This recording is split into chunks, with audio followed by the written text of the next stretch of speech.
Sun Tzu said, "Raising a host of 100,000 men and marching them great distances entails heavy loss on the people and a drain on the resources of the state. The daily expenditure will amount to 1,000 ounces of silver.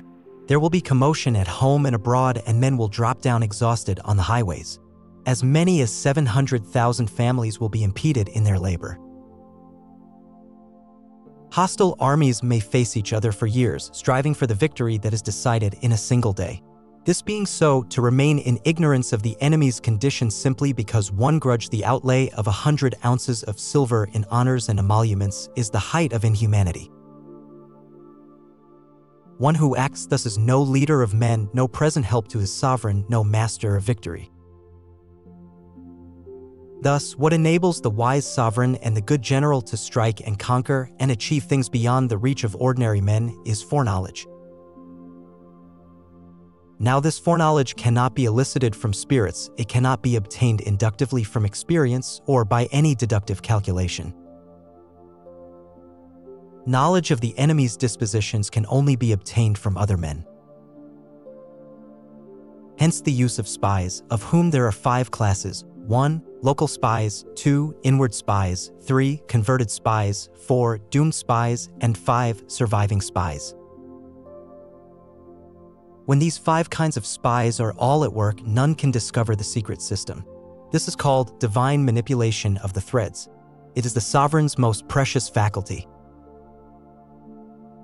Having local spies means employing the services of the inhabitants of a district.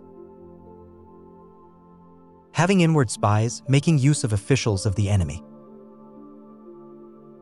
Having converted spies, getting hold of the enemy's spies and using them for our purposes.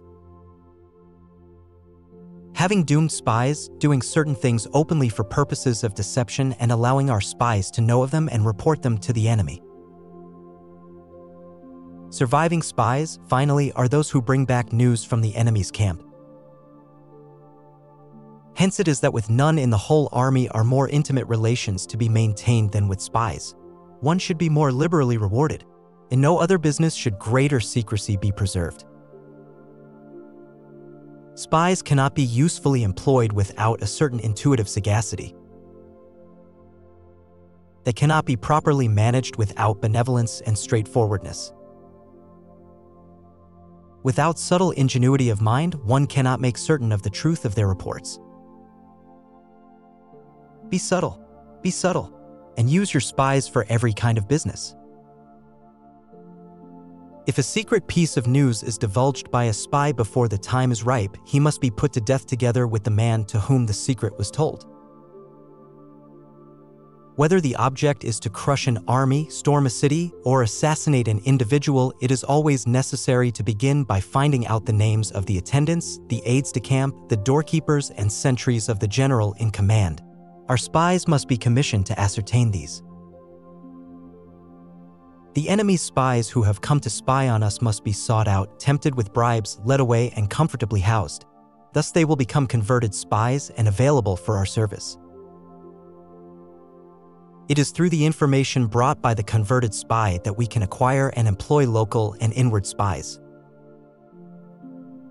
It is owing to his information, again, that we can cause the doomed spy to carry false tidings to the enemy. Lastly, it is by his information that the surviving spy can be used on appointed occasions. The end and aim of spying in all its 5 varieties is knowledge of the enemy, and this knowledge can only be derived, in the first instance, from the converted spy. Hence, the converted spy must be treated with the utmost liberality. Of old, the rise of the Yin dynasty was due to Ai Qi, who had served under the Xia. Likewise, the rise of the Zhou dynasty was due to Liu Ye, who had served under the Yin. Hence it is only the enlightened ruler and the wise general who will use the highest intelligence of the army for purposes of spying, and thereby they achieve great results. Spies are a most important element in war because they depend on an army's ability to move.